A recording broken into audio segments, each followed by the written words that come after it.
नमस्कार दोस्तों, आपको लिए चलते हैं व्यूनाव की एक नई प्रेजेंटेशन की ओर, जो कि सुखी सर बताइए। आपको लिए चलते हैं प्रेजेंटेशन की ओर। स्वागत है जी आपका ब्यूनो ग्रुप के इस प्रेजेंटेशन में। हम शुरू कर रहे हैं, धीरे धीरे इसको स्टार्ट किया जाएगा। जो इनविटेशन आपके पास आया था, उस इनविटेशन के अंदर लिंक दिया हुआ और उसके अंदर कुछ meeting house norms and rules दिए हुए। मेरे ख्याल से सब लोगों ने पढ़ लिए होंगे। पढ़ने के बाद ही हम लोगों ने यहाँ पे ज्वाइन किया है इस मीटिंग को। तो ये मीटिंग में एक ऐसा वो कुछ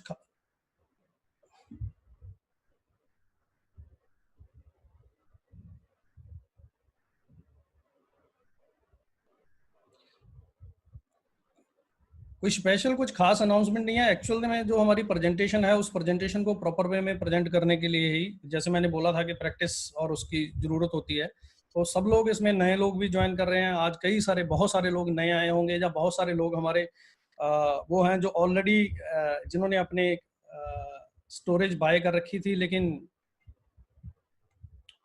कभी कंपनी से मिलने का या कंपनी को जानने का मौका नहीं मिला। तो आज, क्योंकि मेरे पास जब पहले प्रेजेंटेशन होने के बाद कई सारे लोगों के फ़ोन आने शुरू हुए कि सर हमने ऐसे अभी ज्वाइन किया, तो हमें तो अब समझ में आया कि हम किस कंपनी के साथ काम कर रहे हैं, किस तरीके से आ रहा है, अच्छा हो रहा है। तो इसलिए मैंने ये कल आपसे टाइम मांगा था, आपसे अमरजीत जी या सब लोगों से टाइम मांगा था कि मुझे भी मौका मिलना चाहिए कि मैं अपनी ये बात यहाँ पे रख सकूँ, ताकि वो सब लोग जो हमारे साथ जुड़े हुए हैं, वो पूरे ग्रुप की जो प्रॉपर जो हमारी बातें हैं प्रेजेंटेशन के अलावा, प्रेजेंटेशन तो हम करेंगे, उसके अलावा और कई सारी बातें हैं जो हम लोगों को यहाँ पे करनी है आपस में। तो वो बात प्रेजेंटेशन के बाद में करेंगे। तो थोड़ा पेशेंस रख के इसको सुनने की ज़रूरत है। शुरू से लेके एंड तक प्रॉपर इसको सुनेंगे तभी कुछ रिजल्ट मिलेगा, नहीं तो फिर वो वाली कहानी हो जानी है कि सारी रात रामायण सुनी, बाद में पूछा कि अच्छा राम और सीता का क्या रिलेशन था। ये उसी तरह का कॉम्प्लेक्स सिस्टम है पूरे का पूरा, जो इसको समझने की हमने कोशिश करी है। बहुत ही कॉम्प्लेक्स, बहुत ही जो टिपिकल एक बिजनेस मॉडल है, बहुत कम लोगों को समझ में आ सकता है, उसको लेमैन की लैंग्वेज में कन्वर्ट किया है। यहाँ पे इस मीटिंग के अंदर बहुत हाई प्रोफाइल लोग भी हैं और बिल्कुल लेमैन के तौर पे जो house hold, simple house hold चलाते हैं, वो लोग भी हैं। तो यहाँ पे लैंग्वेज इस तरीके से रखी गई है कि वो जो एक्सपर्ट हैं, जो सॉफ्टवेयर टेक्नोलॉजी के एक्सपर्ट हैं, उनसे माफ़ी चाहूँगा, क्योंकि उनकी जो टर्मोलॉजी है, या उनकी जो हमारी बात होती है करने की, जो बातें होती है टेक्निकल बातें करने की, वो यहाँ पे हमने कुछ सिंपल, बहुत सिंपल एग्जांपल में दी हैं, जिन बातों को लेकर मैं हमेशा बोलता हूँ कि कभी कभी जैसे अमरजीत जी प्रेजेंट करते हैं तो हंसी आने जैसी बात हो जाती है। तो टेक्निकली जिनको स्ट्रॉन्ग टेक्निकल समझना है, कोड बाय कोड, वो हम अलग से सेशन उसके लिए करते हैं। आप हमसे जो टाइम डिमांड कर सकते हैं, आप अपने जो भी इनवाइटी है उसके थ्रू आके। यहाँ पे जो हम जितनी बात रखेंगे, ये बिल्कुल ले मैन के हिसाब से ये बात यहाँ पे रखी जाएगी। हार्ड जो कह रहे हैं, बहुत ही टॉप क्लास का जो बिजनेस है, उस टॉप क्लास की बिजनेस अपॉर्चुनिटी को हम बिल्कुल कॉमन मैन के लिए जो लेके आए हैं। तो उस कॉमन मैन को इस बिजनेस अपॉर्चुनिटी के साथ कैसे जुड़ना चाहिए, कैसे उसको फायदा होगा, वही सारी सारी चीजों को समझने की हम यहाँ पे कोशिश करेंगे। सबसे पहला पॉइंट जो है हमारा, हम आपका स्वागत करते हैं इस प्रेजेंटेशन के अंदर। जो हम ये ऑनलाइन एक प्रेजेंटेशन कर रहे हैं, जूम रूम के अंदर सब लोग आए हुए हैं यहाँ पे, तो उसमें मैं सबका स्वागत करता हूँ। ये cloud particle is trademark by Buono group. There are so many companies in Buono group, पर एक कंपनी है जो इस वेंचर को रन कर रही है, उसका नाम आगे प्रेजेंटेशन में आएगा। ये डिस्क्लेमर है। डिस्क्लेमर का मतलब है कि हम ये चीज को बिल्कुल डिस्क्लेम करते हैं कि कोई आदमी कहे कि जी आप तो जी पैसे, क्योंकि जब भी किसी से कोई बात होती है, कई बार अचानक से कोई फोन लगा देता है मेरे कान को कि सर ये देखो जी, ये आदमी ये कह रहा है, वो ये कह रहा है जी, सारे जो आप ये मार्केट से सर ये पैसे इकट्ठे कर रहे हो, ये क्या तरीका है जी, ऐसे कैसे पैसे इकट्ठे हो सकते हैं क्या? तो उस चीज को पहले ही आपको वो क्वेश्चन ना करे, आपकी और उनकी दोनों लोगों की एनर्जी वेस्ट ना हो, आपको यहाँ पे इसको डिस्क्लेम कर देना है कि we are not investment company, we do not ask for deposits और लोन फ्रॉम द पब्लिक। इस बात को यहाँ पे हम क्लियर करके आगे चलेंगे कि किसी भी एंगल पे ये फाइनेंशियल सेक्टर की कोई कंपनी नहीं है, टेक्नोलॉजी कंपनी है। टेक्नोलॉजी कंपनी के साथ हम कैसे जुड़ के फायदा ले सकते हैं, कैसे हमें बेनिफिट्स होते हैं, उन्हीं सारी चीजों को लेके आगे हमारी सारी प्रेजेंटेशन है। तो यहाँ पे जो रिक्वेस्ट है हमारी, वो वही रहेगी रिक्वेस्ट जो इसके ऊपर। ये प्लीज, चलो मैं यहाँ से डिसेबल कर देता हूँ, एनोटेशंस आप ना करें तो बेहतर है।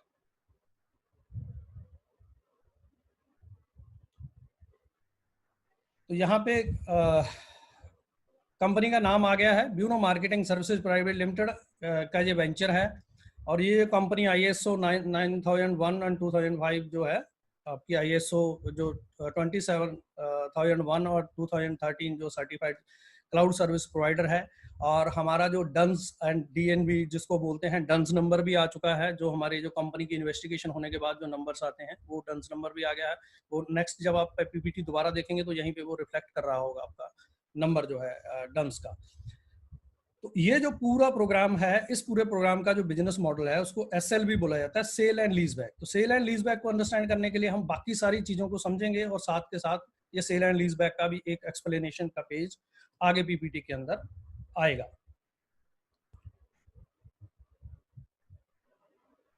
अब किस सेक्टर के अंदर हम लोग काम कर रहे हैं, वो सेक्टर कौन सा है? The keys cloud, next wave of growth in India. ये जो आप पेज देख रहे हैं, या जो पूरी पिक्चर देख रहे हैं, ये पूरी की पूरी पिक्चर एक रिपोर्ट है। नीचे लिखा हुआ है इमेज सोर्स नैस्कम।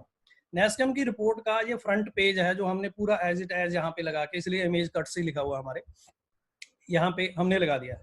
तो उसमें 2019 नीचे लिखा हुआ 2091 सॉरी 19।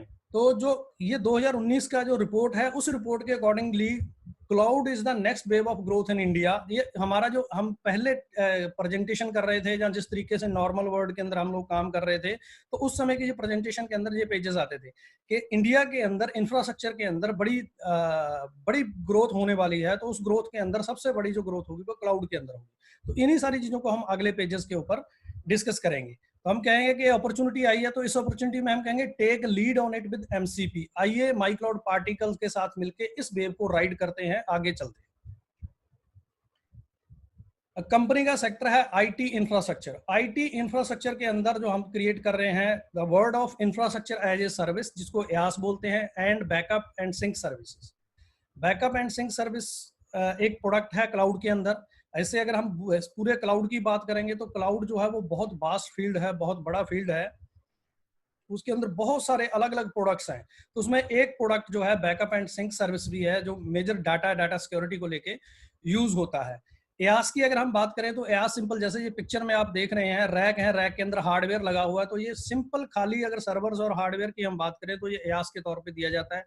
कोई भी कंपनी इस पूरे हार्डवेयर को लेके उसके अंदर अपने सिस्टम इंस्टॉल करके उसको यूज कर सकती है। ये पहली सर्विस है। हमारी अपनी कंपनी के प्रोप्राइटरी सॉफ्टवेयर और प्रोप्राइटरी जो टेक्नोलॉजी है, जब हम उसको इंस्टॉल करके फाइनल ड्राइव्स क्रिएट करते हैं तो उसको बैकअप एंड सिंक सर्विस कहा जाता है। ये दो प्रोडक्ट मैंने आपको यहाँ पे डिस्कस किए हैं, क्योंकि स्टोरेज और बैकअप और सिंक सर्विस की ही हम मैक्सिमम बात करेंगे। मैंने लेमैन की बात करी थी। इसके अलावा जो हम डाटा सेंटर या जो भी चीज क्रिएट करते हैं उसके अंदर मल्टीपल वर्टिकल्स ऑफ रेवेन्यू होते हैं, बहुत सारे प्रोडक्ट होते हैं, लेकिन उन प्रोडक्ट पे हम लोग यहाँ पे डिस्कस नहीं करते हैं, क्योंकि आम आदमी सिर्फ पेन ड्राइव से स्टोरेज से, फोन की स्टोरेज से, हार्ड डिस्क की स्टोरेज से स्टोरेज को कोरिलेट कर पाता है। इसलिए एक ही प्रोडक्ट को यहाँ पे सामने रखा गया है, एक ही रेवेन्यू के हिसाब से सारी बातें हम लोग डिस्कस करते हैं यहाँ पे। भाई ये करने की जरूरत क्या है, तो इसके अंदर ग्रोथ ड्राइवर क्या है, कैटलिस्ट क्या है। तो India wants data localised. India के अंदर जो पहले डिमांड करी गई, फिर रेगुलेटरी रिकमेंडेशंस आई, रिकमेंडेशन के बाद एक पॉलिसी बन गई है। पॉलिसी जो उसका लिंक जो आगे वाले पेजों में आपको मिलेगा, तो उस पॉलिसी ने पुश किया कि जो डाटा है, जो हम डाटा जनरेट कर रहे हैं, वो डाटा इंडिया का इंडिया में ही स्टोर होना चाहिए। जैसे ही ये पॉलिसी और ये चीजें इंप्लीमेंट शुरू हुई तो इसने क्या किया, this pushed up IT infrastructure. IT infrastructure के अंदर एक बड़ा बूम आया, उसके अंदर बहुत सारी कंपनियां आ गई के काम करना चाहिए, क्योंकि जब हमें डाटा यहाँ रखना होगा तो हमें इंफ्रास्ट्रक्चर की जरूरत होगी। इंफ्रास्ट्रक्चर की जरूरत मतलब इस सेक्टर के अंदर ग्रोथ होने वाली है। So many other factors are there.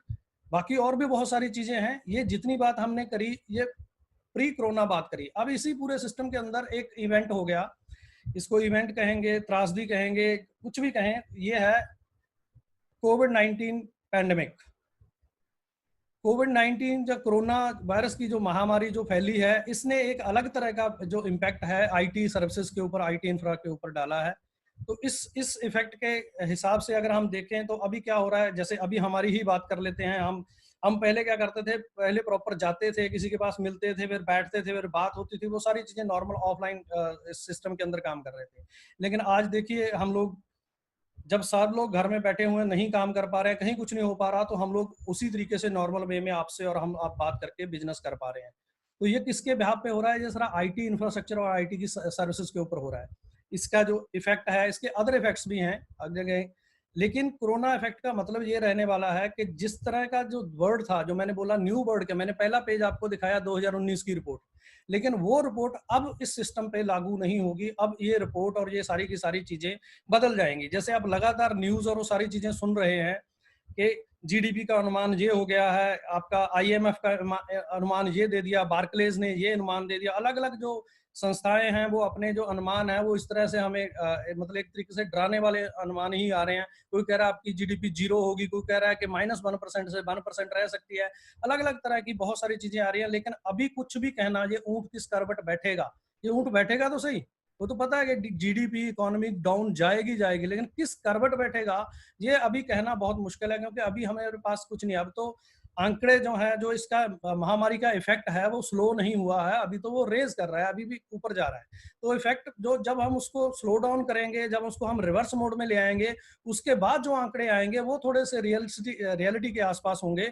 अभी तो जो भी है वो एक तरीके से बहुत बहुत ही वाइल्ड अनुमान लगाए जा रहे हैं।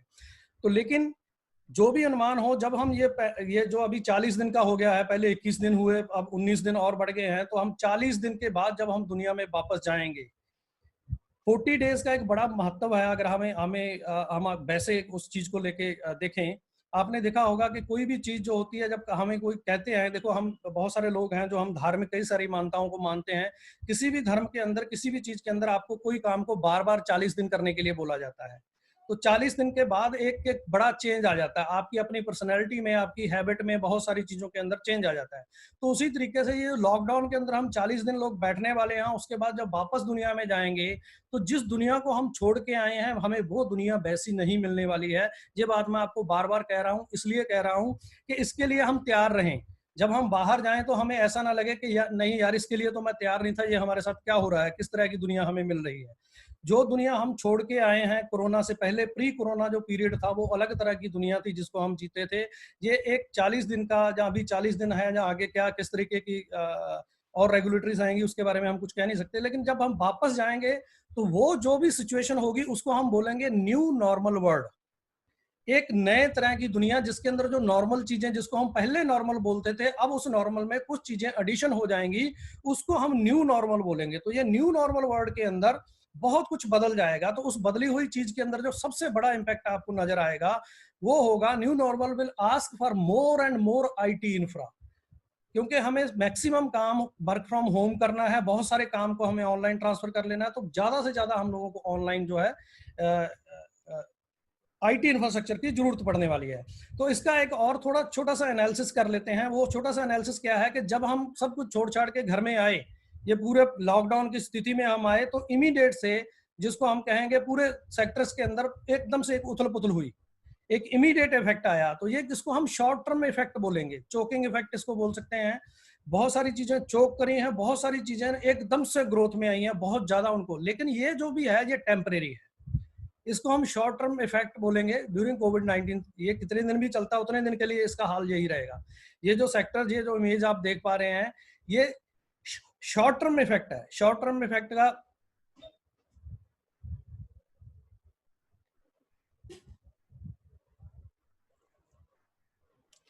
तो इसमें हम सेक्टर वाइज अगर जाएं, बहुत डिटेल में नहीं जाएंगे। जब हमारी एक फाइनेंशियल प्लानिंग के ऊपर एक हमारा सेमिनार हो रहा है, उसमें हम डिटेल वाइज बोलेंगे। इसमें हम अगर सेक्टर का ही नाम लेना चाहें तो आप देखेंगे जो सबसे बुरी तरीके से हिट हुआ है वो सेक्टर है टूरिज्म एंड लेजर, जिसमें लग्जरी सर्विसेज हम जिसको बोलते हैं। फिर एविएशन एंड मैरीटाइम, उसके बाद ऑटोमेशन। ऑटोमेकर तो पहले ही उसमें जा रहे थे, गाड़ियां कौन खरीद रहा था, इकोनॉमी नहीं चल रही थी, अब जो बिल्कुल ही वो लॉस में चला गया है।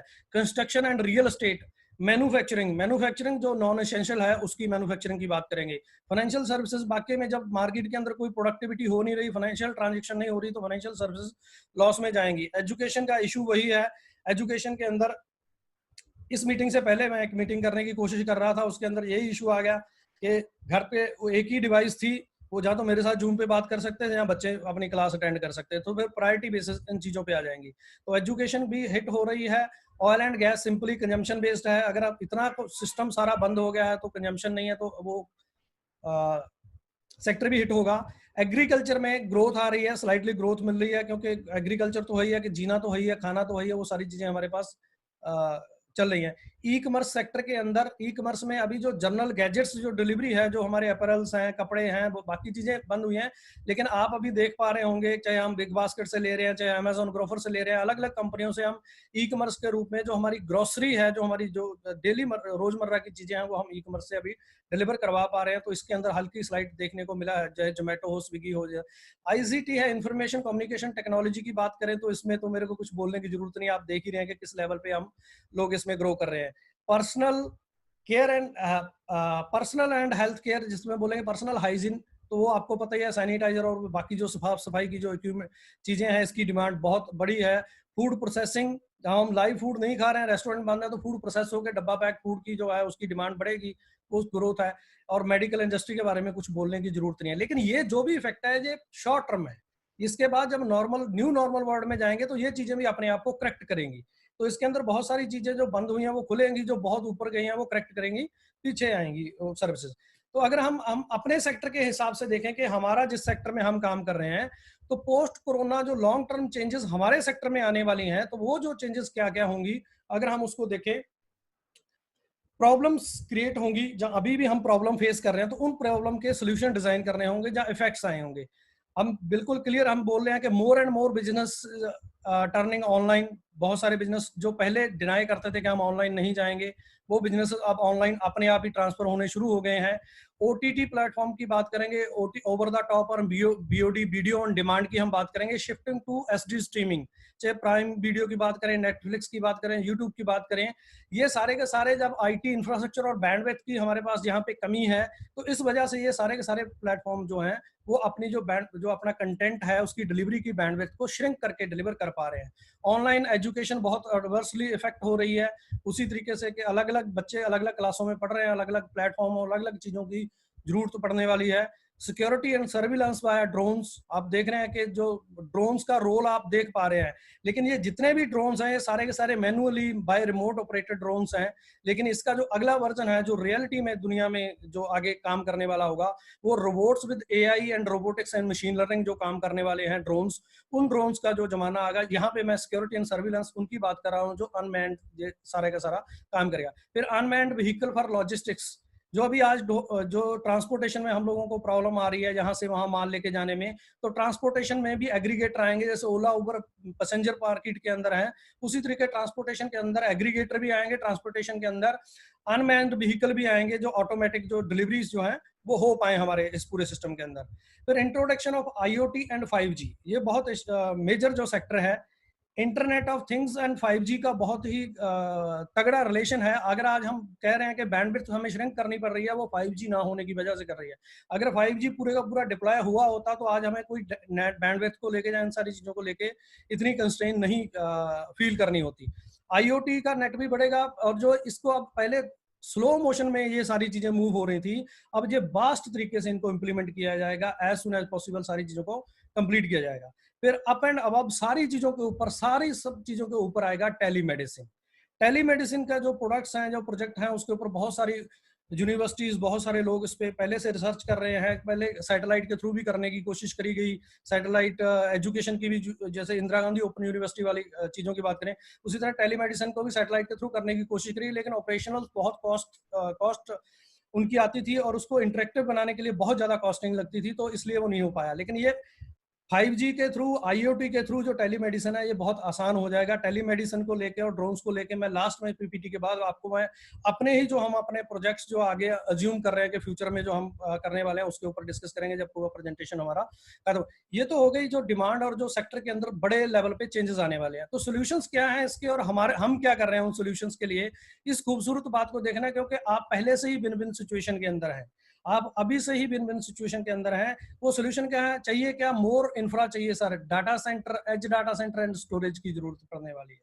आपकी कंपनी ऑलरेडी इसी काम के अंदर काम कर रही है। बेटर बैंडविड्थ कंप्रेशन चाहिए होंगे, जो बैंडविड्थ को ज्यादा से ज्यादा कंप्रेस करके ट्रैवल कराया जाए ताकि कम बैंडविड्थ में भी ज्यादा काम हो सके। फिर उसमें more secure packet level encryption, जो डाटा ऑनलाइन ट्रैवल करेगा उस डाटा को हमें सिक्योरिटी भी प्रोवाइड करानी होगी। तो ये इस प्रोजेक्ट पे भी कंपनी आपकी पहले से काम कर रही है। हब एंड स्पोक का master and edge data centre का जो मॉडल है, that reduce latency and increase security. ये जो एज और हब का जो जो कंसेप्ट है, जो मेन डाटा सेंटर का और एज डाटा सेंटर का जो कंसेप्ट है, वो कंसेप्ट अपने आप में कुछ भी एक्स्ट्रा कोई चीज डिप्लॉय करे बिना भी आपकी सिक्योरिटी को एनहेंस करता है, क्योंकि आपका जो डाटा है वो कम एक्सपोजर में जाता है। तो जब कम एक्सपोजर में जाएगा तो उसको अटैक होने के चांसेस भी कम हो जाते हैं। उसके बाद dense network of edge data centres, और जितने एज डाटा सेंटर हम बढ़ाएंगे, जिस तरीके से 5G का नेटवर्क आएगा, IoT बढ़ेगी, उसी तरीके से ये जो एफिशिएंसी है, ये सारी चीजें काम करेंगी। ये जो सॉल्यूशंस हैं, जो मेजर सॉल्यूशंस हैं जो इसमें यहाँ पे हमने बताए हुए हैं, इन सारे के सारे सॉल्यूशंस पे आपकी कंपनी ऑलरेडी इनिशिएटिव ले चुकी है, ऑलरेडी इस पे काम कर रही है। इसलिए मैं आपको कहता हूँ कि ये विन विन सिचुएशन है इस सिस्टम को लेके।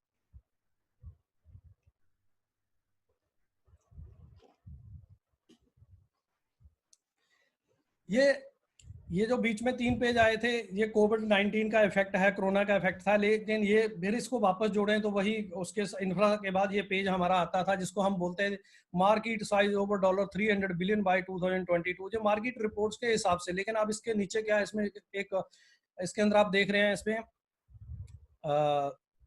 बीच में एक वेब मार्क लगा हुआ है। तो ये जो बीच में मार्क इसके आ रहा है, वाटर मार्क आ रहा है, तो वाटर मार्क क्या कह रहा है? प्री कोरोना एस्टिमेट्स, कि जब तक कोरोना का इफेक्ट नहीं आया था, कोरोना के बारे में नहीं जानते थे, ये तब की रिपोर्ट्स हैं जब नॉर्मल दुनिया काम कर रही थी। उस तरीके से सारी की सारी रिपोर्ट्स काम कर रही थी आईटी इंफ्रास्ट्रक्चर की रिक्वायरमेंट को लेके। तो इस रिपोर्ट को अगर हम माने कि जिस तरीके से हमने बोला कि इतने सारे इफेक्ट होने वाले हैं, इतनी सारी चीजें होने वाली हैं, तो ये रिपोर्ट के अंदर जो भी चीजें आई हैं, ये जो एस्टिमेट्स हैं, जब कई गुना बढ़ जाएंगे, डबल ट्रिपल हो जाएंगे। तो ये जो रिपोर्ट्स हैं दोबारा से आएंगी, जब ये मार्केट स्टेबल हो जाएगी तो ये रिपोर्ट्स बड़ी हुई आपको मिलेंगी।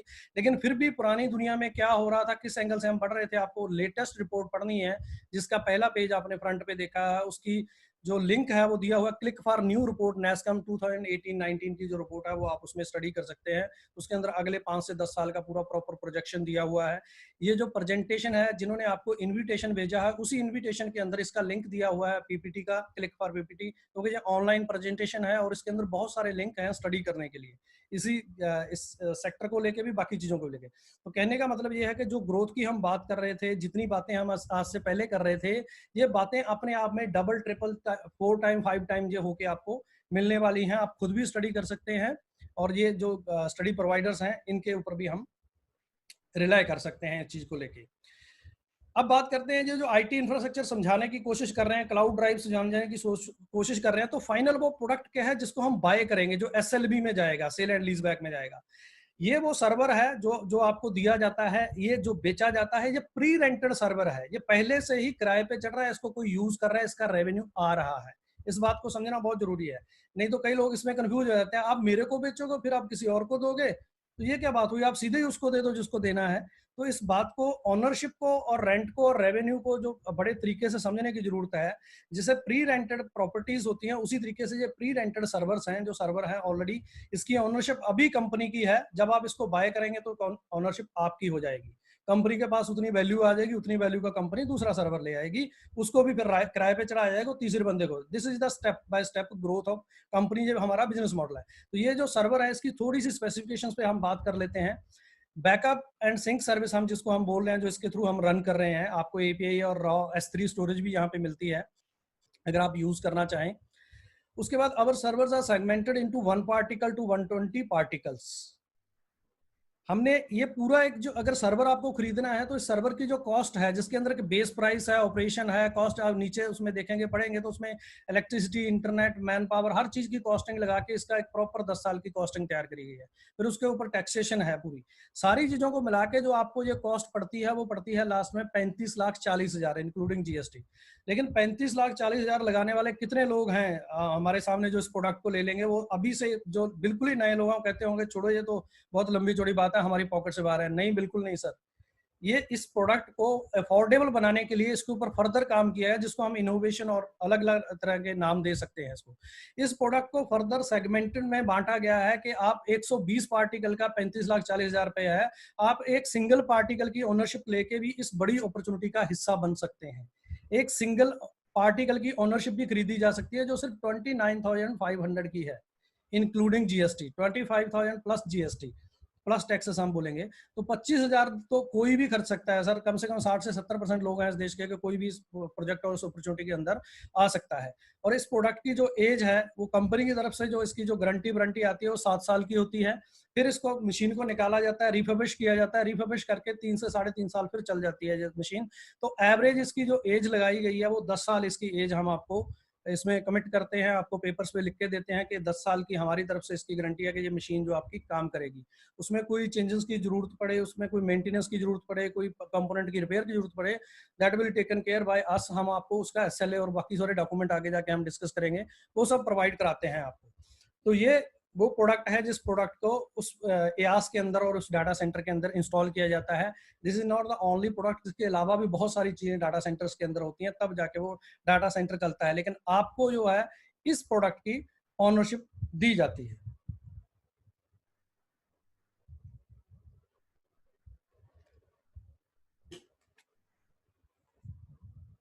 अब बात करते हैं कि ये जितनी भी बात अभी तक हमने करी है, किस लोगों को समझ में आया, जो जानते हैं उनको पहले से पता है, लेकिन बिल्कुल नए बंदे को ये लग रहा है यार कौन सी दुनिया की बात हो रही है, ये जो आप कह रहे हो ये कहाँ बिकता है ये माल, या ऐसा बताओ कि कोई दूसरा बंदा है दुनिया में जो तुम्हारे जैसा काम कर रहा हो। तो ये sir major list of major players in the market, उनकी लिस्ट सामने है। अगर उनका नाम लेंगे तो सबके कान को हाथ लग ही जाएंगे। जब ऐसे हम अमेजोन वेब सर्विसेज बोलेंगे, माइक्रोसॉफ्ट अजूर बोलेंगे, गूगल गूगल क्लाउड प्लेटफॉर्म बोलेंगे, ये 3 का नाम ले दिया तो दुनिया सर हो जाती है। बाकी सारों का नाम हमने यहाँ पे लिखा है। जो लोग टेक्निकली आईटी उन सब चीजों को जानते हैं वो सारी कंपनियों का नाम जानते होंगे यहाँ पे जो लिखी हुई हैं।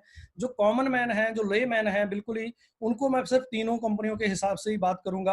अमेजोन को सब जानते हैं, माइक्रोसॉफ्ट को सब जानते हैं, गूगल को सब जानते हैं, लेकिन जिस काम के लिए ले मैन इनको जानता है, जहां पे उनका नाम उस काम के लिए नहीं लिखा हुआ है। अमेजोन हम जानते हैं ऑनलाइन जो सेल्स और ये पोर्टल है, अमेजोन मार्केट प्लेस है ई कॉमर्स का, लेकिन यहाँ पे इसका नाम लिखा है AWS के लिए, अमेजोन वेब सर्विसेज हम इसको बोलते हैं। दुनिया की सबसे बड़ी डाटा सेंटर्स और वेब सर्विसेज प्रोवाइड कराने वाली कंपनी, अमेज करने वाली बात है। उसके बाद माइक्रोसॉफ्ट का नाम यहाँ पे, माइक्रोसॉफ्ट विंडो, माइक्रोसॉफ्ट ऑफिस हम सब जानते हैं, लेकिन यहाँ पे इसका नाम लिखा है माइक्रोसॉफ्ट अजूर की वजह से। अजूर क्लाउड प्लेटफॉर्म है माइक्रोसॉफ्ट का, वहाँ पे वो स्टोरेज और वो सारी चीजें प्रोवाइड कर रहे हैं। गूगल का भी, गूगल तो यह है कि आज की डेट में लोग कहते हैं कुछ नहीं समझ में आ रहा तो गूगल देव से पूछ लो। आप मेरी भी बहुत सारी बातों को बाद में गूगल ही करने वाले हैं। गूगल वो नाम है जिसने सर्च शब्द को ही अपने आप पे रिप्लेस कर लिया। अब हम सर्च नहीं कहते, कहते गूगल कर लो। तो गूगल यहाँ पे सर्च इंजन के लिए नहीं लिखा हुआ, गूगल क्लाउड प्लेटफॉर्म के लिए लिखा हुआ कि ये भी क्लाउड के अंदर काम कर रही है। उसके बाद एक कंपनी है digital reality, real estate IT का जो ट्रस्ट है, ये अमेरिका की कंपनी है। 300 से 400 इनके जो पूरे वर्ल्ड वाइड डाटा सेंटर्स हैं, चाहे वो ऊपर की 3 कंपनियां या नीचे की 12 कंपनियां हैं। मैक्सिमम कंपनियों की जो फाइनल डिलीवरी होती है, चाहे आप अमेजोन की सर्विस ले रहे हो, चाहे आप माइक्रोसॉफ्ट की सर्विस ले रहे हो, चाहे आप गूगल क्लाउड की सर्विस ले रहे हो, चाहे आप माई क्लाउड पार्टिकल की सर्विस ले रहे हो, आपको जो फाइनल डिलीवरी है एशिया के अंदर जो पोर्ट है वो डिजिटल रियलिटी के पोर्ट जो है उनका पॉप सिंगापुर में है। जब दुनिया के साथ जुड़ते हैं तो डिजिटल रियलिटी इन सब चीजों को जोड़ती है हमारे सिस्टम को। ये कंपनी है जो फाइनल प्रोडक्ट डिलीवर करती है, जो डीसी डाटा सेंटर्स के अंदर। डिजिटल रियलिटी नाम याद रखिएगा, इसको स्टडी करिएगा इसको लेके, क्योंकि हम इसी पैटर्न पे चल रहे हैं। हमारी कंपनी इसी तरीके से आगे बढ़ रही है, इस सिस्टम को काम को कर रही है। तो इस पूरे पूरे पैटर्न के अंदर 2 कंपनियों के नाम जो आपने पहली बार कुछ लोग सुन रहे हैं, जो जानते हैं उनको पता ही है कि ये जो जो सबसे नीचे लिखे हुए 2 स्टार नाम है वो है, एक है क्लाउड पार्टिकल जो ये बनाती है, creating IT infrastructure in SLB, sale and lease back model में जो आईटी इंफ्रास्ट्रक्चर को क्रिएट करती है। ये जो प्रेजेंटेशन हो रही है, ये जो हम बात कर रहे हैं आपस में, वो सारे के सारे इस कंपनी के लिए और इस डाटा सेंटर को बनाने के लिए बात कर रहे हैं पूरी। दूसरी कंपनी है prime cloud net leasing and retail, जो मार्केट में उस माल को बेचती है जहां से रेवेन्यू आता है। जो सर्वर प्री रेंटेड है वो प्राइम क्लाउड नेट के थ्रू प्री रेंटेड है, इन्होंने वो मार्केट में इनके क्लाउड्स को बेच रखे हैं, हमारे पास पैसा इनसे आता है। तो ये इस सेक्टर के अंदर ऐसे हम काम कर रहे हैं, ये मार्केट के अंदर प्लेयर्स हैं। इसी तरीके से लोग आपको भी फ्यूचर के अंदर जानेंगे। अब इतनी सारी बातें हमने बोल दी हैं, बहुत सारी रिपोर्ट्स आपको दिखा दी हैं, तो थोड़ा सा रियल लाइफ का लिंक भी होना चाहिए कि असली जिंदगी में हो क्या रहा है इन सारी चीजों को लेके। हमने तो बहुत सारा हा हुला कर लिया, बहुत लंबी चौड़ी, बहुत जोर से मैं आपको बोल रहा हूँ कि हाँ सर इस सेक्टर में ये हो रहा है, ये हो रहा है, कोरोना। लेकिन प्री कोरोना हम आपको एक चीज बताते हैं, ये भी कोरोना से पहले के ही इफेक्ट्स हैं। मार्केट मूव्स इन प्रेस, आप मीडिया के अंदर आप इन सारी चीजों को देख सकते हो, इनके लिंक हमने यहाँ पे दे रखे हैं इसके अंदर। जो ग्रोथ के फैक्ट्स हैं कि जो हम कह रहे हैं वो हो रहा है मार्केट के अंदर, कौन कर रहा है? अरे कोई अनजान आदमी नहीं कर रहा है भाई, इसको जो करने वाले लोग हैं वो हैं रिलायंस के, RIL के चेयरमैन मुकेश अंबानी साहब ने अपनी एजीएम में बोला, एनुअल जनरल मीटिंग के अंदर बोला कि हम अपने क्लाउड डाटा सेंटर खोलेंगे माइक्रोसॉफ्ट के साथ टाई अप करके। हीरा नदानी ने इन्वेस्ट किया 15,000 करोड़ रुपए और उन्होंने अपना प्लेटफॉर्म, ये बहुत पुराना यहाँ पे लिंक लगा, उनका प्लेटफॉर्म लॉन्च हो चुका है। आप jota.com, YOTTA jota.com आप खोलेंगे तो हीरा नदानी का प्लेटफॉर्म आपको मिल जाएगा, उन्होंने लॉन्च कर दिया है। तो अदानी ने भी मेगा डाटा सेंटर जो डाटा पार्क्स बनाने शुरू कर दिए हैं, और अदानी और रिलायंस तो आपस में होड़ में लग गए हैं कि देखते हैं भी कौन ज्यादा बड़े इंफ्रास्ट्रक्चर में। क्यों भाई ये इस पूरे सेक्टर के अंदर क्यों आ रहे हैं? देखिए ये सारी की सारी कंपनियां ट्रेडिशनल बिजनेसेस में हैं, जो ट्रेडिशनल बिजनेस हम पहले कितने सालों से 40-50 सालों से ये कंपनियां काम करती आ रही हैं। तो ये कंपनियां और इनके जो इनोवेटर्स हैं, इनके जो लीडर्स हैं, जो इनको कंपनियों को चलाने वाले हैं, वो विजनरी लीडर्स हैं। वो हमेशा उस सेक्टर को देखते रहते हैं कि कौन सा नया सेक्टर आ रहा है, किस सेक्टर के अंदर मुझे ग्रो करना है। तो वो सेक्टर की ग्रोथ को देखते हुए इन्होंने अपने बिजनेसेस को डिवर्सिफाई किया है उस सेक्टर के अंदर जो फ्यूचर में जाके राज करेगा पूरी दुनिया के ऊपर। तो ये रियल लाइफ जो आपकी एग्जांपल्स हैं, रियल लाइफ जो चीजें हैं जिसको आप स्टडी कर सकते हैं, समझ सकते हैं। और इसी के अंदर सबसे नीचे जो त्रिमूर्ति के साथ में लिखा है all about India's data localisation policy, इसको भी आप स्टडी कर सकते हैं। पीपीटी का लिंक आपके पास है, ऑनलाइन जाके अपनी स्टडी करें। स्टडी करने के बाद अपनी रिजल्ट जो है वो आप अपना डिसीजन अपने लेवल पे बना सकते हैं। अगर आप इतने कैपेबल हैं, इतने सक्षम हैं कि इस सेक्टर में अपना कोई वेंचर कर सकते हैं, हम आपको बेस्ट विशेस देना चाहते हैं कि this is the sector where आप, अगर आप 100, 200, 500 करोड़ रुपए लगा के काम करना चाहते हैं, कूद जाइए, आपको राइज करने से कोई नहीं रोक सकता। अब आते हैं real growth drivers for next decade. अगले 10 साल तक असली जो पुश है मार्केट के अंदर वो क्या है, किस तरीके से ये जो सेक्टर है या मार्केट है वो कैसे ग्रो करेगी।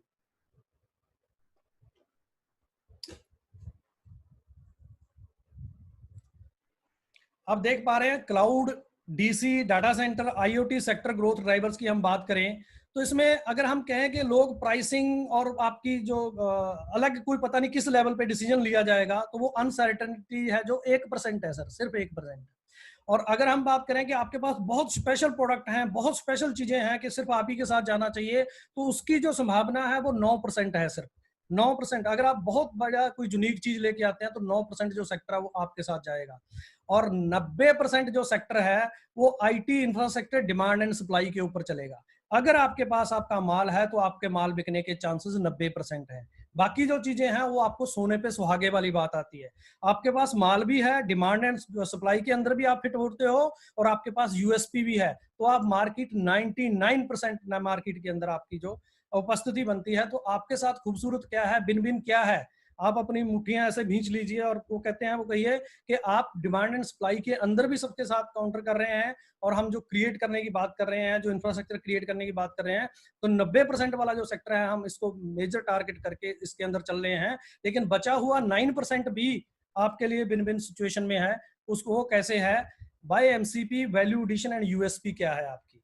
ये 90% तो हम अपना माल बनाएंगे, बेचेंगे, उसी से हमारी मार्केट कवर हो जाती है। लेकिन बची हुई 9% जो मार्केट है उसको हम इससे नहीं छोड़ने वाले। ये एक ऐसा टूल है आपके पास जो यूएसपी आपकी जो डिसाइड करता है। अब ये फिर वही बात है कि ये बहुत डीप टेक्नोलॉजी की बात है। इसको समझने के लिए बहुत डीप टेक्नोलॉजी की नॉलेज होनी चाहिए। आईटी सॉफ्टवेयर इंजीनियर जहाँ वो सब लोग होने चाहिए जो उसको समझे। लेकिन फिर भी मैं कोशिश कर रहा हूँ कि इसको बिल्कुल लेमैन की लैंग्वेज में समझा पाए कि ये है क्या। दुनिया के अंदर सबसे जरूरी चीज क्या है। जब हम आज ऑनलाइन हो रहे हैं, हर चीज ऑनलाइन हो रही है, तो बहुत सारी आप न्यूज पढ़ रहे हैं कि जो ऑनलाइन फ्रॉड है वो बहुत सारे इसके अंदर चल रहे हैं। आज हम किसी की मदद करना चाह रहे हैं कोरोना, उसके अंदर मैं किसी को फंड देना चाह रहा हूँ, बहुत सारे फर्जी फंड्स क्रिएट हो गए हैं, बहुत सारे फर्जी अकाउंट्स क्रिएट हो गए हैं। लोग कंफ्यूज हो जा रहे हैं कि किसको पैसा भेजें, किसको नहीं भेजें। अभी एक राजस्थान की मेरे पास एक न्यूज कहीं से आई थी जिसमें 12-13 करोड़ रुपए लोगों ने ऐसी फेक अकाउंट्स बना के उसमें लोगों ने डोनेशन वोनेशन ले लिया। तो इस तरह एक स्टेट के स्कैम की बात कर रहा हूँ। तो ये ऑनलाइन जो चीजें हैं इनकी सिक्योरिटी सबसे अटमोस्ट है। और ये सेक्टर, इसको हम क्या कहेंगे, cyber security and data privacy इस सेक्टर का नाम है। ये सेक्टर पूरी दुनिया में अभी अपनी इन्फेंट स्टेज में है। इन्फेंट मतलब बचपने में। अभी पूरी दुनिया ही इसको लेके पूरी अभी सीरियस नहीं हुई है, लेकिन पोस्ट कोरोना, ये कोरोना के इफेक्ट के बाद सारे लोगों का 100% जो फोकस है वो इसी पे शिफ्ट हो जाएगा कि अगर मेरे को ऑनलाइन सर्विसेज बेचनी है, मेरे को ऑनलाइन कोई भी काम करना है, तो सबसे पहले मुझे ये इंश्योर करना होगा कि मेरा जो डाटा है, जो डाटा प्रोटेक्शन है, मेरे क्लाइंट्स की जो प्राइवेसी है, वो मेरे यहाँ पे अटमोस्ट है। हमारे अभी सुबह सुबह मेरे पास एक न्यूज आई थी, जो हम अभी आरोग्य सेतु ऐप जो डाउनलोड कर रहे हैं, उसके अंदर लेके भी कई सारी चीजों के ऊपर प्राइवेसी कंसर्न जो है वो रेज किए गए हैं। एक हमारे यहाँ पे इंटरनेट फ्रीडम करके कोई फाउंडेशन है हमारे देश की, उन्होंने कोई कई सारी चीजों पे सुजेशन दिए हैं कि उसमें प्राइवेसी इश्यूज हैं, जो हम आरोग्य सेतु ऐप डाउनलोड कर रहे हैं। तो उसी तरीके से बहुत सारी कंपनियां, बहुत सारे आगे इस तरह के एवेल्युएशन आएंगी कि आपको वार्न करेंगी कि भैया अपना जो डाटा है इस डाटा सेंटर के साथ या इस कंपनी के साथ मत रखिए। ऐसे ऐसे इंसिडेंट होंगे। कैसे कैसे इंसिडेंट होंगे? ऐसे इंसिडेंट होंगे जैसे गूगल के जो सीईओ है सुंदर पिचाई को यूएस सेनेट में बुला लिया गया इसी डाटा प्रोटेक्शन, डाटा प्राइवेसी को लेके। अब उसके पीछे का मैटर क्या है? वो एक लीगल सब्जेक्ट है, वो पब्लिक फॉर्म में आई हुई चीज है, तो हम यहाँ पब्लिक प्लेटफॉर्म पे बोल सकते हैं।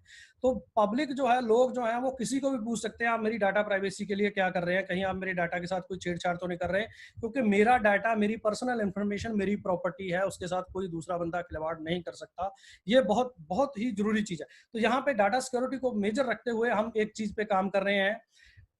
हम कहते हैं कि जो हम डाटा जो हमारे सिस्टम में जो रहेगा, जो बैकअप सिंक सर्विसेज जो हम आपको प्रोवाइड कराते हैं, वो जो डाटा है वो पोस्ट क्वांटम क्रिप्टोग्राफी के साथ सिक्योर किया जाएगा। वो ऐसी टेक्नोलॉजी है जो आज की डेट में, जिसको हम कहेंगे डी इंक्रिप्ट नहीं किया जा सकता। बहुत सारे लोग जब कई सारी बातें ये बोल दी जाती हैं कि सर जी हमारी जो जो हमारा सिस्टम है हैक नहीं होता।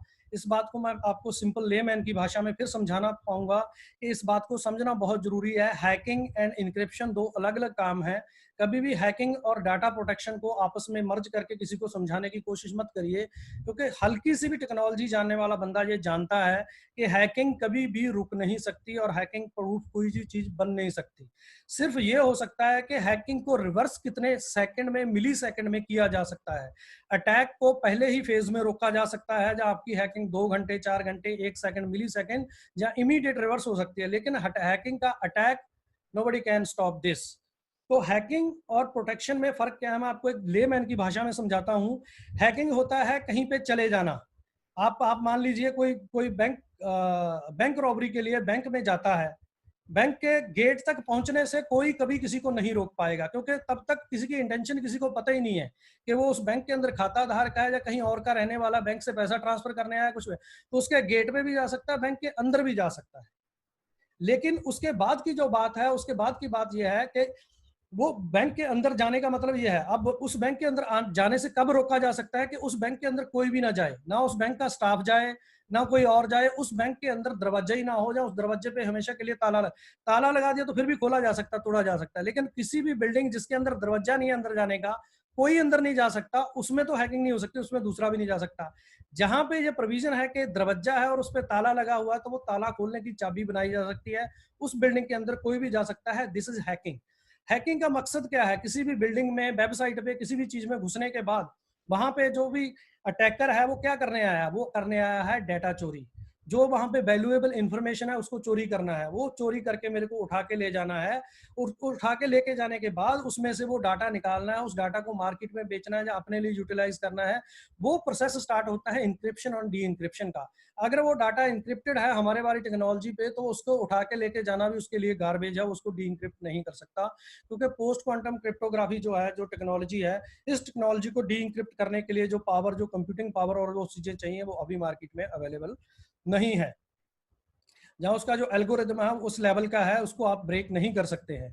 अभी तो जो एग्जिस्टिंग टेक्नोलॉजी है वो भी ऐसे खालाजी का बाड़ा नहीं है कि कोई भी उसको तोड़ ले। RSA 2048 जो टेक्नोलॉजी आज हम यूज कर रहे हैं, उसको भी ब्रेक करना किसी आम हैकर के या आम डी इंक्रिप्ट करने वाले टेक्नोलॉजी वाले बंदे के बस का काम नहीं है। अभी पूरी दुनिया उसी पे चल रही है, हर दुनिया का डिफेंस सिस्टम उसी पे चल रहा है।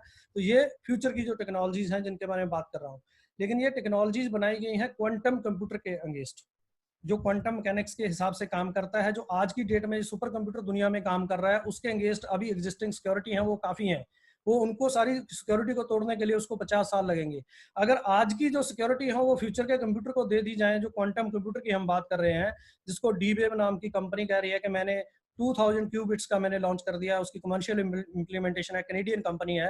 फिर इंटेल उस पर काम कर रहा है, IBM काम कर रहा है, अलग अलग कंपनियां काम कर रही हैं। गूगल ने अभी क्वांटम उस पर चिप की बात करी थी कि हमने कर लिया, लेकिन वो तो बहुत सारे लोगों ने बोला कि ये सारी चीजें जो है कंट्राडिक्टरी हैं, और कोई रिजल्ट उसका अभी प्रॉपर सामने नहीं आया। लेकिन अगर उन मशीनों को एक्चुअल में हम बोलें कि ये जो आज की सिक्योरिटी है इसको तोड़ने के लिए बोले, तो हार्डली जो आप मान के चलिए 1 मिनट से लेकर 12 मिनट के अंदर दुनिया की कोई भी सिक्योरिटी वो जो मशीनें हैं वो तोड़ने के लिए सक्षम है।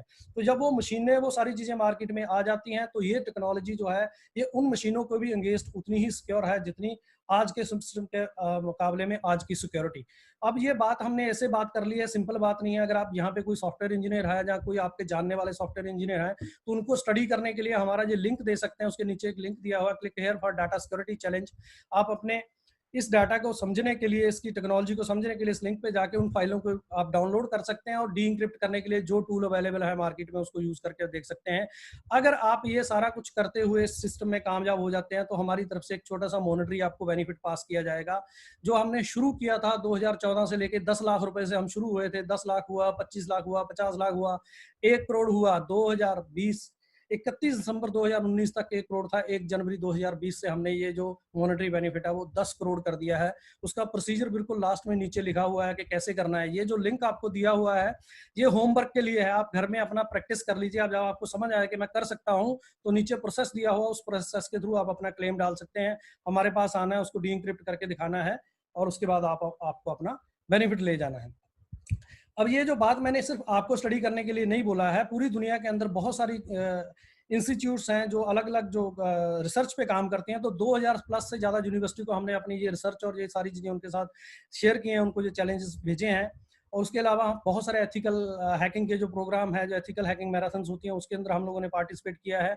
उसके अलावा हमारे जो 1 to 1 चैलेंजेस हैं वो आते रहते हैं, बहुत सारे लोग हमारे साथ जुड़ते हैं, उनको भी हम ये चैलेंज देते हैं। ये है एक पार्ट उसी सिक्योरिटी का। दूसरा पार्ट है मिनिमाइज्ड बैंडविड्थ कॉस्ट।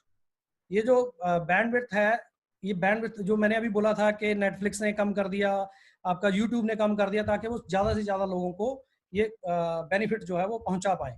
तो हमारे यहाँ पे जो भी कंपनी इन सर्वर को यूज करेगी, उनका जो बैंडविड्थ कॉस्ट है वो 80% लो हो जाएगी। कोई भी कंपनी जो बैंडविड्थ के लिए जो अपना पैसा जो खर्च रही है, अगर 1 महीने का बिल उसका 1 लाख रुपए का है, तो उसका बिल जो है वो सिर्फ 20,000 रुपए का रह जाएगा, उतना ही काम करने पे जितना काम वो किसी थर्ड पार्टी के साथ कर रही है। तो ये बेसिक्स हैं। मैं ज्यादा डिटेल में सिक्योरिटी को लेकर नहीं जाऊंगा, तो बहुत बोरियत होनी शुरू हो जाएगी जिनको भी इसके ऊपर और अलग से स्टडी करनी हो। लेकिन इस पूरे प्रोडक्ट का जो पार्ट है, इस पार्ट का जो मार्केट में जो अगर मैंने आपको बताया था, यहाँ पे आप अगर देखेंगे जो इसके अंदर वैल्यू एडिशन है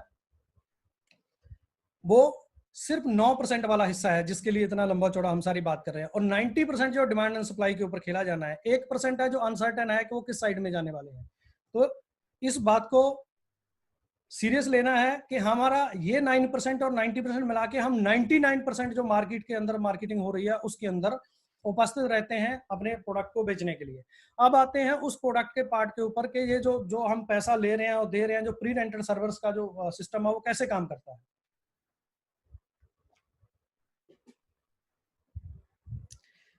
understand the sale and lease back model. अब इस बात को समझना है सर, क्योंकि ये जो बिजनेस मॉडल है ये हमने डेवलप नहीं किया है, ये एग्जिस्टिंग बिजनेस मॉडल है। बड़े बड़े जो शिपिंग लाइन की कंपनियां हैं, वो बड़ी रियल एस्टेट की कंपनियां, वो एयरलाइंस तक जो है वो इसको यूज कर रही हैं। यहाँ पे हमने जो एग्जांपल दी हुई है आपको, वो भी इंडिगो एयरलाइन का ही एक डील की एग्जांपल दी हुई है। तो उसमें सिंपल सा बात ये होती है कि एक किया क्यों जाता है। देखिए, फंड और फाइनेंस रेज करने के बहुत सारे तरीके हैं दुनिया के अंदर। एशियंट वर्ल्ड से जो दुनिया जब से बनी है तब से ये पैसा लेना देना, ये सारी चीजें चलती आ रही हैं। अलग अलग तरह के सेक्टर हैं, अलग तरह की चीजें हैं। तो इस बिजनेस मॉडल को बोला जाता है एसेट लाइट बिजनेस मॉडल। तो अब फ्यूचर में सारी की सारी कंपनियां एसेट लाइट बिजनेस मॉडल के साथ ही चलने वाली हैं, जिसके अंदर एसेट ओनर्स बहुत सारे होंगे, कंपनियों के पास बिजनेस मॉडल होंगे, स्ट्रॉन्ग रेवेन्यू मॉडल होंगे, उसमें बहुत सारे लोग मिलकर पैसा कमाएंगे। और इसका एग्जाम्पल के लिए अगर हम बात करें, तो अभी एसेट लाइट मॉडल के लिए एक बड़ी डील हुई है, वो है रिलायंस जियो की। रिलायंस जियो ने अपना पूरे का पूरा जो एसेट है वो ब्रुकफील्ड एसेट मैनेजमेंट कंपनी है, कैनेडियन कंपनी, उसको बेच दिया। और उसके बाद वो वही वैसे का वैसे ही अपना इंफ्रास्ट्रक्चर चला रहा है, लेकिन वो बैक एंड पे उसने इंफ्रास्ट्रक्चर उसको बेच दिया है। तो उसको बोलते हैं एसेट लाइट मॉडल। और दूसरा एसेट लाइट मॉडल की हम बात करें, जैसे इंडिगो की एग्जाम्पल लें हम, जैसे वो एरोप्लेन्स हैं, वो सारी चीजें हैं, बहुत सारे लोग इसमें ये कंफ्यूज रहते हैं कि हमने आपको सामान दिया, पैसा दिया है तो उसके बदले में आपने हमें डॉक्यूमेंट दे दिए, लेकिन ये सामान तो हम घर नहीं लेके जा रहे हैं। हमने गाड़ी खरीदी थी, घर ले गए, फोन खरीदा था, घर ले गए, बाकी सारी चीजें खरीदी तो घर चली गई। ये तो आपने हमें पैसे ले लिए, हमें एक डॉक्यूमेंट पेपर भेज दिया, लेकिन ये सामान तो हमारे घर नहीं आया। तो सर इसीलिए हमने यहाँ पे जो एग्जाम्पल है वो आपको एयरलाइन की, एक जहाज की एग्जाम्पल दी है, क्योंकि वो एक बिल्कुल सिचुएशन मैच करता है। सर अगर आप जहाज खरीद लेते हैं, कोई भी पर्सन अपने लिए एरोप्लेन खरीदता है, तो एरोप्लेन खरीदने के बाद उसके पास उसकी ओनरशिप के डॉक्यूमेंट ही होंगे। एरोप्लेन उसके घर कभी नहीं आएगा। एरोप्लेन कहाँ पे रहेगा? एयरपोर्ट पे रहेगा, जहाँ पे उस पर चलने के लिए प्रॉपर उसका सिस्टम बना हुआ, उसकी रेगुलेटरी है, उसकी सिक्योरिटी है और उसका सिस्टम है। उसी तरीके ये जो सर्वर्स हैं जिसको आप खरीदेंगे, इसके डॉक्यूमेंट आपको मिल जाएंगे, लेकिन ये सर्वर जो है वो उनके लिए बेटर इन्वायरमेंट और उनका सिस्टम जो बना हुआ चलने के लिए, वो डाटा सेंटर के अंदर बना हुआ है, वो वहीं पे रह के अपनी सर्विसेज डिलीवर करते हैं सारे के सारे। तो ये इसलिए इस तरीके से इसको कोरिलेट करके यहाँ पे दिखाया गया है। तो इसमें कंपनी जो है वो डेट फ्री रहती है, एसेट पार्टनर्स के साथ मिलके ये आगे का काम किया जाता है। ये है sale and lease back business model, जिसमें प्री रेंटेड सर्वर्स आपको सेल किए जाते हैं। आप जैसे ही ऑनर हो जाते हैं, उसका जो रेंट है वो आपको आना शुरू हो जाता है। ऑफर क्या है sir? What is the offer? Buy some particles, immediate leasing. Immediate leasing मतलब पहले से लीज पे है, तो आपको प्री रेंटेड सर्वर खरीद लेना है और आपको अगले 120 महीने तक किराया आएगा। ये है वो पेज जो मैक्सिमम लोग, सबसे जरूरी पेज जिसको समझते हैं, जो देखना चाहते हैं। ज्यादातर लोग इसके लिए बीच में कई बार टोक के पूछ लेते हैं। आज तो मैंने अनम्यूट बंद किया हुआ, तो मेरे ख्याल से इसलिए क्वेश्चन नहीं आया। तो सर इसमें कुछ मॉडल दिए हुए हैं, ये फाइनल मॉडल्स नहीं है। यहाँ पे जो प्लान दिए हुए हैं, आप कितने भी ले सकते हैं, ये फ्लेक्सिबल है। 1 से लेके 2000 पार्टिकल तक कोई भी एक सिंगल एंटिटी जो है हमारे सिस्टम में खरीद सकती है। उसके अंदर अगर हम एग्जांपल के तौर पे बात करें, अगर हम 4 पार्टिकल बाय करते हैं, जिसको हम 4 टेराबाइट की ओनरशिप, रिसोर्सेज की ओनरशिप की बात करते हैं, हार्डवेयर की, तो आपको जो प्राइस होगी 1 लाख प्लस जीएसटी 1,18,000 की होगी। 10 साल के लिए आपकी ओनरशिप इसमें हो जाएगी।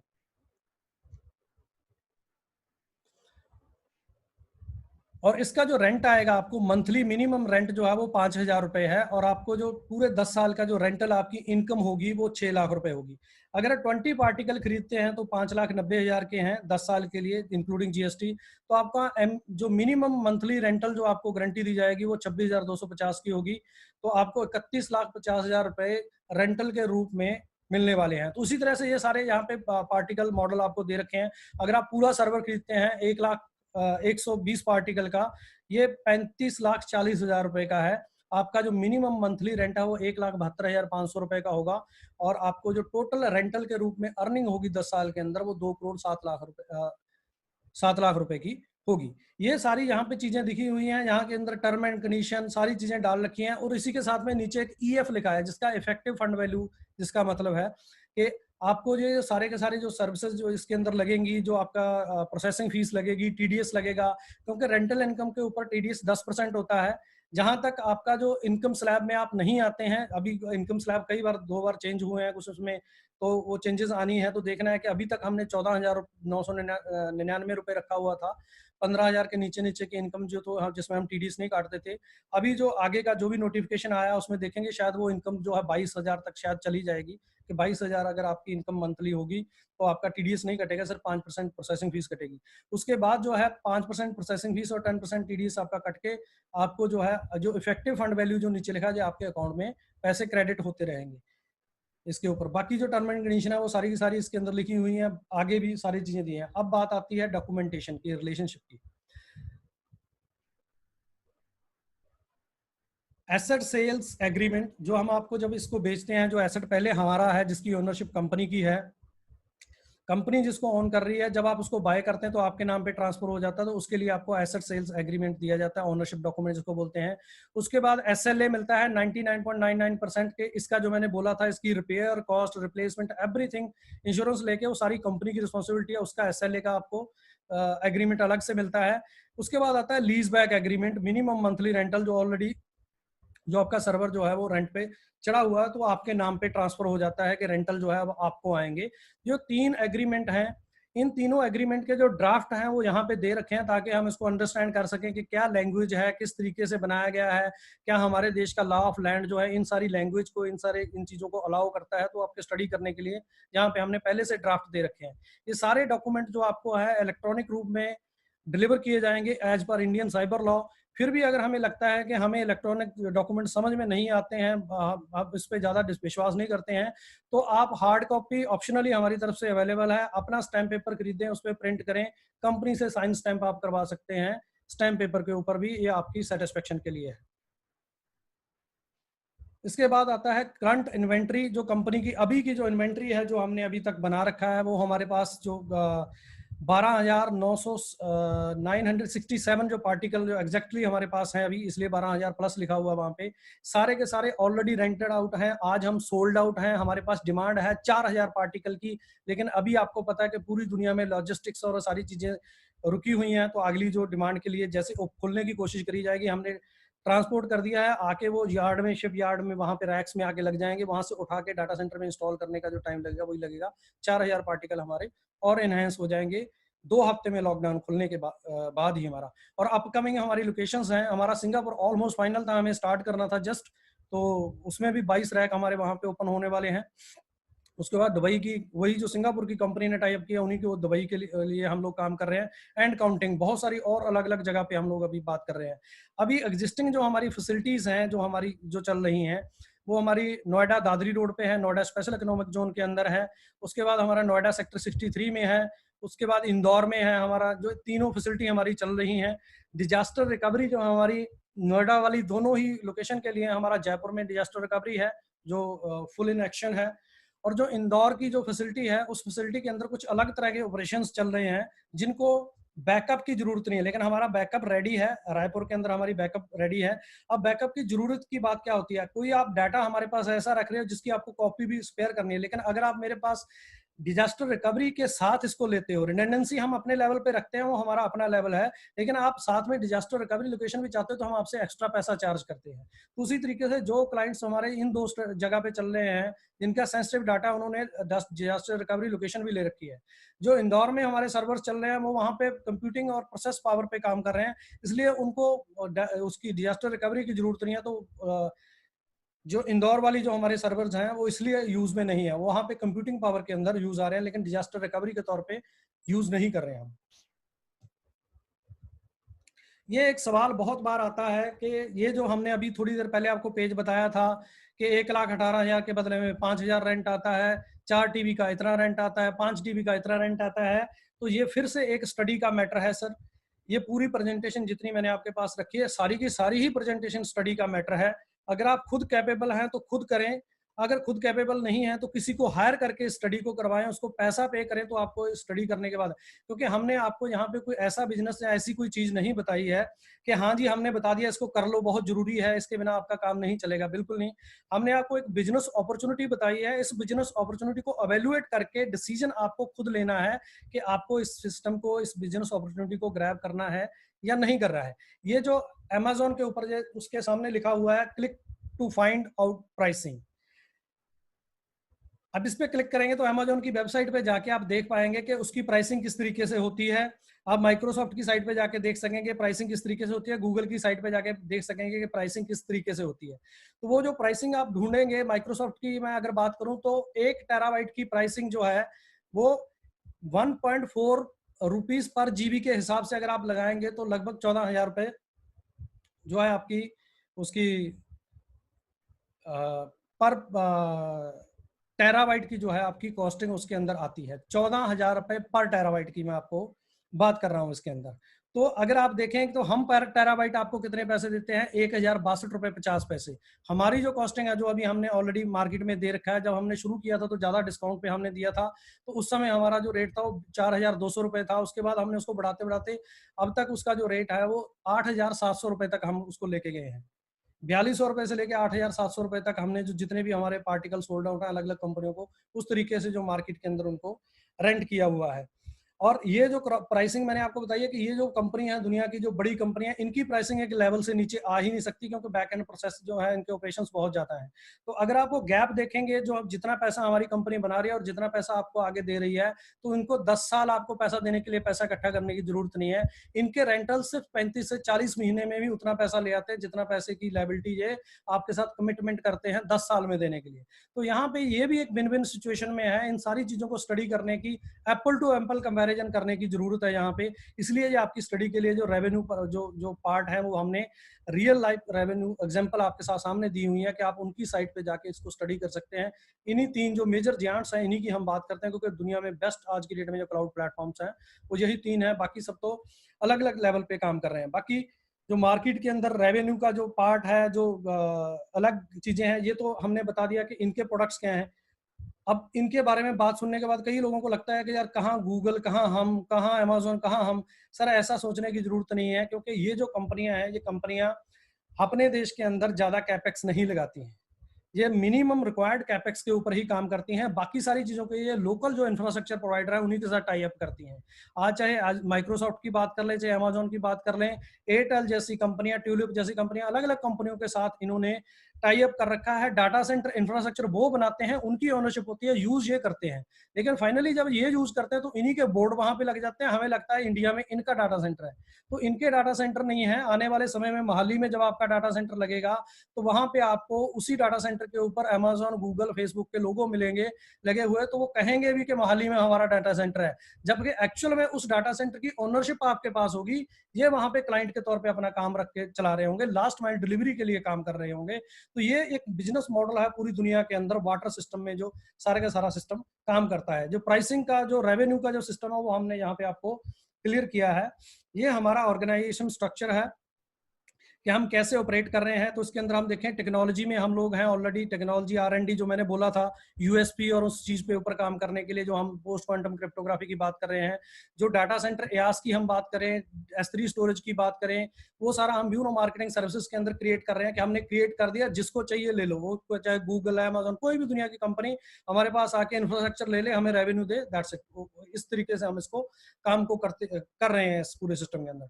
उसके बाद जो हमारे इस रेवेन्यू क्रिएट करने के लिए, या इन कंपनियों के साथ डील करने के लिए, टाई अप करने के लिए, जो हमारे एफिलिएट्स हैं, ओवरसीज एफिलिएट भी हमारे साथ काम कर रहे हैं। अलग अलग कंपनियां हैं, यूके से हैं, यूएसए से हैं। जो इंडियन कंपनी जो आपको जो प्री रेंटेड सर्वर्स हैं, जो आपको रेंटल भेजती है, उस कंपनी का नाम है जीवाइट इन्फोटेक, और ब्यूनो ऑनलाइन सर्विसेज करके एक दूसरी कंपनी है, जिससे अलग अलग लोगों को अलग अलग रेंट्स आ रहे हैं यहाँ पे। और हमारे third party retail sales portal भी हैं जो चल रहे हैं। अगर आपको कोई भी सर्विस आपकी खरीदनी हो तो प्राइम क्लाउड नेट पे जाके या प्राइम स्टोर डॉट क्लाउड पे जाके खरीद सकते हैं। हमारे जो मेजर टारगेट होते हैं वो corporate, government, defence and university और लैब्स को हम इसके अंदर टारगेट करते हैं, जो लॉन्ग टर्म के लिए आपके जो इंफ्रास्ट्रक्चर को हायर करते हैं। इस तरीके से ये पूरे का पूरा ऑर्गेनाइजेशन जो है वो काम कर रहा है। अब बात आती है लोगों की कि कौन लोग हैं जो इतनी लंबी चौड़ी स्टडी, इतनी सारी बातें हमने यहाँ पे सुनी हैं, समझी हैं। इन सारी बातों के पीछे जो लोग हैं, जो ब्रेन्स, जैसे अभी जब प्रोग्राम शुरू हो रहा था तो उस समय हमारे जो अनेजा साहब हैं वो हमें कुछ कह रहे थे कि जी देखो, हमने उनको तो नहीं देखा, हम आपके साथ ग्रो करेंगे। तो मैंने आपको बताया कि इस पूरे ग्रुप की तरफ से, इन पूरे लोगों की तरफ से मैं आपके साथ इंटरेक्ट करता हूं। आप इसको स्पोक्स पर्सन भी कह सकते हो या फ्रंट लीड फेस भी कह सकते हो, क्योंकि कंपनी बहुत सारे वेंचर पे, बहुत सारे बिजनेस मॉडल्स पे काम कर रही है। तो इन सब की तरफ से मैं आपसे बात करता हूं। तो इस फ्रंट पे तो थोड़ा सा इनके एक्सपीरियंस के बारे में जान लेते हैं कि ये जो लोग हैं यहाँ पे, इनका एक्सपीरियंस क्या है, किस एक्सपीरियंस के साथ हम लोग यहाँ काम कर रहे हैं। कहीं बिल्कुल ऐसा तो नहीं है कि अभी हम भी सीखेंगे फिर लगेंगे, बिल्कुल नहीं सर। बहुत ही बड़े एक्सपीरियंस के साथ लोग जो हैं इस सेक्टर में जुड़े हुए हैं। हम बात करेंगे हमारे जो टॉर्च बीरर हैं, बीसी रॉय साहब, जो मैनेजिंग डायरेक्टर हैं हमारे इस कंपनी के, जो डाटा सेंटर बना रही है। तो उनके बारे में बात करें, उनका जो एक्सपीरियंस है, बहुत ही वास्ट एक्सपीरियंस है टेक्नोलॉजी को लेके। हमारे देश को उनकी बड़ी अच्छी देन है बहुत सारे सेक्टर्स में, चाहे वो ब्रॉडबैंड की बात कर लें, चाहे डीटीएच की बात कर लें, चाहे ट्राई जो हमारी रेगुलेटरी अथॉरिटी है उसके अंदर जो उसकी गाइडलाइन है, उसके सजेशंस की बात कर लें। इन सब चीज़ों को लेके उनका इस टेक्नोलॉजी को बहुत बड़ा उनका श्रेय है, इस पूरे चीज़ों को जाता है, उनको श्रेय देना चाहिए कि आज जो हम ये बात कर पा रहे हैं, इसके पीछे भी उनका एक फुटप्रिंट है कि ये टेक्नोलॉजी और ये चीज़ें हमारे पास आई हैं। बाकी उनके बारे में आप ज़्यादा स्टडी करना चाहते हैं तो वो आप उनकी जो वेबसाइट है bcroy.in पे जाके कर सकते हैं। उसके बाद मेरा नाम इसमें दिया हुआ है सर, मैं अपने मुंह ज़्यादा मियाँ मिट्ठू नहीं बनूंगा, बस मैं ये कहूँगा कि मेरे पे परमात्मा की ये मेहर है, परमात्मा की ये कृपा है कि मेरे को आप कोई भी चीज़ टेक्नोलॉजी की समझाना चाहें, कुछ भी आप मेरे को पढ़ाना चाहें, बस परमात्मा की ये बख्शिश है कि मैं बहुत जल्दी वो सीख जाता हूँ। और इसी तरीके से एक्सपीरियंस है, 20 से 22 साल का मेरा एक्सपीरियंस है टेक्नोलॉजी और ब्रॉडकास्टिंग में, और मैंने बहुत सीखा है लोगों से, बड़े बड़े दुनिया के जो इंजीनियर्स हैं, बड़े बड़े जो लेवल के लोग हैं, उनके साथ मैंने काम कर करके सीखा है। तो उसी एक्सपीरियंस के तौर पे आज मेरे को मान देते हैं हमारे देश के अंदर। मैंने ब्रॉडकास्ट इंडस्ट्री के अंदर काम करते हुए हमारे देश की जो इंडस्ट्री है 904 टीवी चैनल, उसमें 34 टीवी चैनल, सैटेलाइट, आईपी और अलग तरह के टीवी चैनल इंस्टॉल करने का मेरे को मौका मिला, उस टेक्नोलॉजी को समझने का, जानने का। वो भी मोस्ट मिशन क्रिटिकल टेक्नोलॉजी होती है, जैसे ये डाटा सेंटर्स के अंदर टेक्नोलॉजी होती है, वैसी टीवी चैनल्स के अंदर भी टेक्नोलॉजी होती है। तो ये सारी चीज़ों को मैं जानता हूँ, इसको समझता हूँ। और नई टेक्नोलॉजी इनोवेशन में, सारी चीज़ों में रिस्क लेने में मैं बिल्कुल नहीं डरता हूँ। मैं नई टेक्नोलॉजी को इम्प्लीमेंट करने में नंबर 1 रहता हूँ अपने सिस्टम में। मेरे को कभी भी आप कोई एक्सपेरिमेंट करना चाहें तो आप मेरे को चुन सकते हैं कि सर इस चीज़ के हम करना चाहते हैं, तो मैं मोस्ट वेलकम कहता हूँ। क्योंकि जब तक आप इनिशिएटिव नहीं लेंगे तब तक आपको नहीं पता चलेगा कि ये फेल हुआ या पास हुआ। बाकी और मैं ज़्यादा अपने बारे में नहीं बोलूँगा, मियाँ मिट्ठू नहीं बनूंगा। एक ही बख्शिश मैंने आपको बताई है जो परमात्मा ने मेरे को दिया, कि मैं सीख सकता हूँ। अभी भी मेरा जो सीखना है वो जारी है। जब आपसे बहुत सारे लोग मेरे पास आते हैं, आप जब बहुत सारे सवाल करते हैं, तो उस समय जब मैं आपको जवाब दे रहा होता हूँ तो आपको कम जवाब देता हूँ, मैं अपने आप को एजुकेट ज़्यादा कर रहा होता हूँ। ये मेरे को अच्छी चीज़ जो मिली हुई है परमात्मा से। उसके बाद मैं बात करूँगा राकेश कुमार जी की।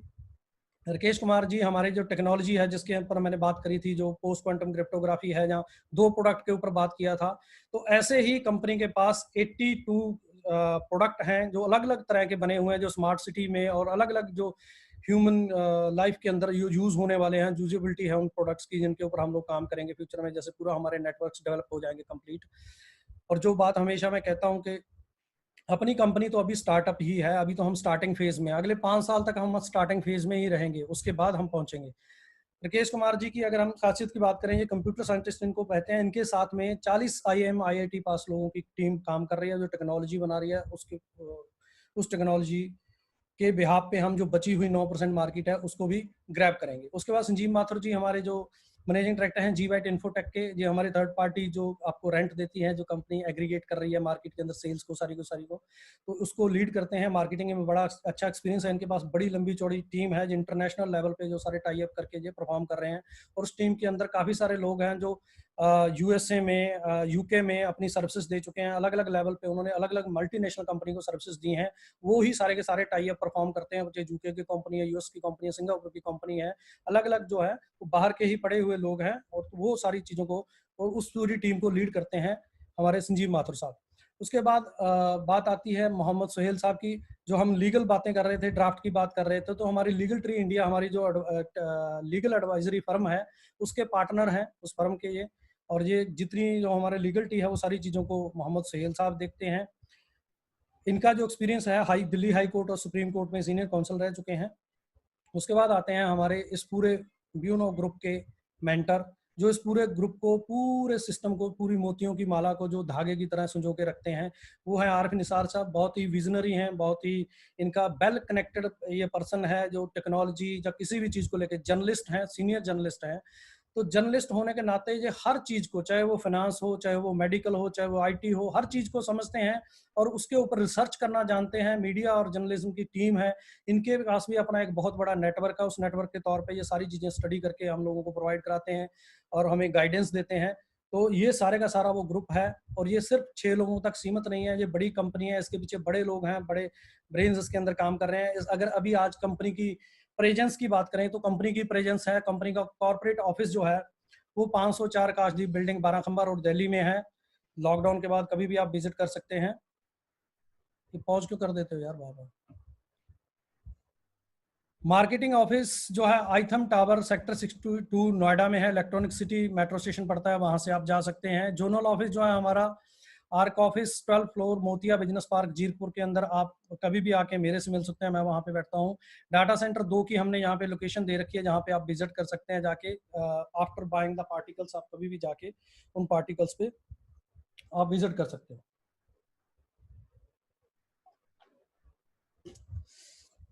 ये तो थी। Thank you. ये तो थी प्रेजेंटेशन।